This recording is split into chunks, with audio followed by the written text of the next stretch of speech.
Archie went up to Emily and was about to throw her textbooks on the floor while the rest of the guys looked on excitedly. Emily sat with her head down and was about to cry. But that's just how it always goes. I used to be part of this group, and I even egged on the people bullying Emily from the front row. But to be honest, I didn't mind doing something nasty to her from time to time and then watching her reaction. I enjoyed it, just like all my classmates. Why? Because she's a nerd and the best student. Her thoughts are always in perfect order, both in terms of what she knows and how she does her work. But this time was different. I watched Archie bully Emily and realized that I didn't like it and couldn't let him hurt her. At the same time, I realized that if I stood up for the nerd, I would be made fun of. I was faced with a difficult choice. There was a serious struggle happening inside me. In the end, I went up to Archie and grabbed the hand he was going to use to push Emily's textbooks. "You're not going to do that," I said in a confident voice.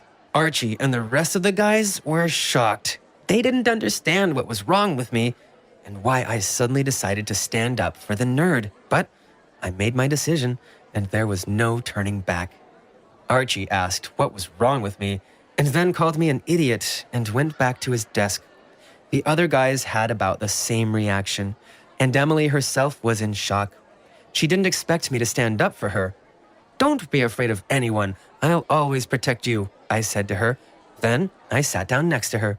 "Hi, my name is Ricky, and I've always been one of the coolest and most popular guys in our school. But to everyone's surprise, I fell in love with the nerd in our class, and my reputation took a huge hit. Now, I'll tell you how Emily managed to win my heart and what happened when everyone found out the truth. I used to go to a nearby school, but last year I was expelled from it due to bad behavior. Only a few educational institutions were willing to accept me, but there were some. My parents and I decided not to go too far out of our way and just go with the school that was across the street. Plus, I had a lot of friends and acquaintances there already. When I got to the new class, I immediately took on the position of a leader, and all the guys began to respect and fear me, and many girls fell in love at first sight, which meant I would be the one to decide who was the elite and who would be at the very bottom of the class hierarchy. And yes, nerds were at the very bottom because I've hated them since I was a kid. So Emily and another guy are at the bottom of the totem pole. And I immediately chose the coolest girl and started dating her. Cindy, that's her name, and all the guys from our school were into her. Daring, beautiful, gorgeous hair, breathtaking figure, cheerful. No, I didn't fall in love with her. Becoming her boyfriend was a matter of prestige for me. The coolest boy in the school and the coolest girl in the school, that's the way it was supposed to be. Cindy hated Emily like no one else, and I had a feeling there was some kind of personal score between them. She couldn't just calmly walk past our nerd. She called her names now and then, dropped her personal belongings, and then just tugged on her clothes. And sometimes she started up some serious bullying and got all our classmates to mock Emily. And I didn't mind because Emily is a nerd, and I've always looked down on nerds. One time, when she especially made herself stand out with her brilliant academic performance, the guys and I decided to teach her a lesson. One guy from the class brought a long rope to the school, and we tied Emily to a chair. And then they began to tickle her, shout in her ears, and shine flashlights in her eyes. It felt like real torture, and we kept doing it until Emily burst into tears. When she ran home, we continued to laugh and discuss how funny it was. Personally, I didn't feel sorry for her at all. But it was such a pity. I was sure that no one could like a girl like Emily. It seemed to me that people like her were doomed to be lonely for life, unless some other nerd with the same kind of personality falls in love with her. I mean, just think, who needed a girl who had a smart and not very beautiful face and who had only formulas and books on her mind? No, there were better girls like Cindy who were interesting and fun. This went on for a very long time until something happened that was totally impossible to believe. That day, after the last lesson, I forgot my phone on the desk in the chemistry classroom and ran there to pick it up as soon as possible and then catch up with Cindy. However, as soon as I opened the classroom door, I immediately stumbled over a low threshold and fell, hitting my foot on the nearest desk. I groaned in pain, and I think I even blacked out. Suddenly, I heard a familiar voice. It was Emily. She asked if I was in much pain and if I could move my leg. I swore at her and said that I was in so much pain, and then she showed up and made it worse. But then I realized that I'd hurt myself so badly that I couldn't even get up on my own. But I didn't want to tell Emily about it or anything. But after 5 minutes of silently wallowing in pain, the nerd again turned to me. She told me not to be so proud and that she sees that I need help. She immediately began to examine my leg, and this time I didn't resist since I didn't exactly have the upper hand. Emily carefully examined me and said that I had a sprain, so I needed to get a splint on my leg so I could get up and get to the infirmary.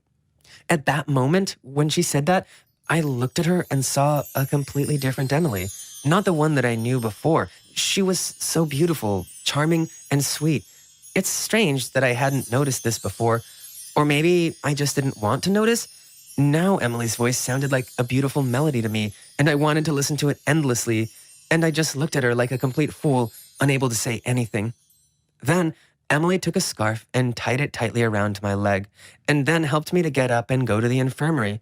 But now I felt pain only somewhere in the distance because the new feeling was first and foremost in my mind, the one I had never experienced before.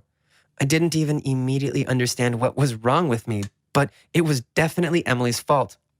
When I got home, I continued thinking about her. From time to time, I realized a smile appeared on my face. I remembered how she looked. And then I generally found her on Instagram and started looking at her pictures. God, how beautiful she was. I couldn't take my eyes off her profile, and then I wondered, did I, by chance, fall in love? After all, in movies and books, this is how the feeling was described. Stop. But Emily was a nerd. What if someone suddenly finds out or guesses about my feelings for her? It would completely destroy my reputation.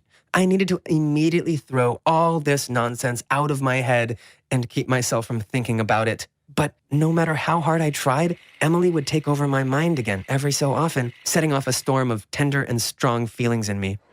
Now, ignoring Emily at school and pretending to hate her was harder, so I just tried not to pay attention to her and ignore her because my loving gaze could betray me. But the more I tried to ignore her, the more stupidly I acted. My classmates started to notice.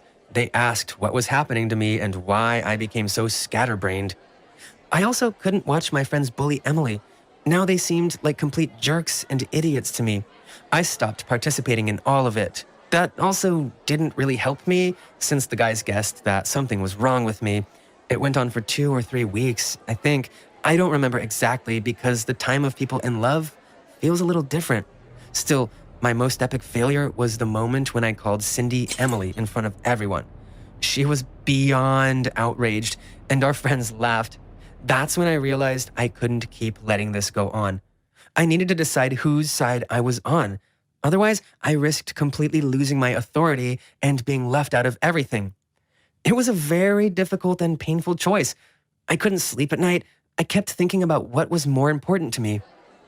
A couple of days later, Archie and the guys decided to defiantly bully Emily again in front of me and see my reaction. I hesitated for a while and then realized that it was time to end this once and for all.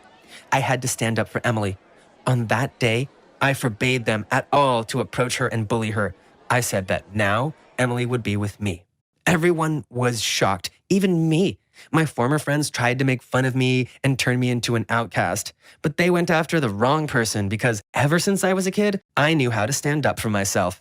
And I also got up the courage to tell Emily about my feelings because it was the logical conclusion of my story.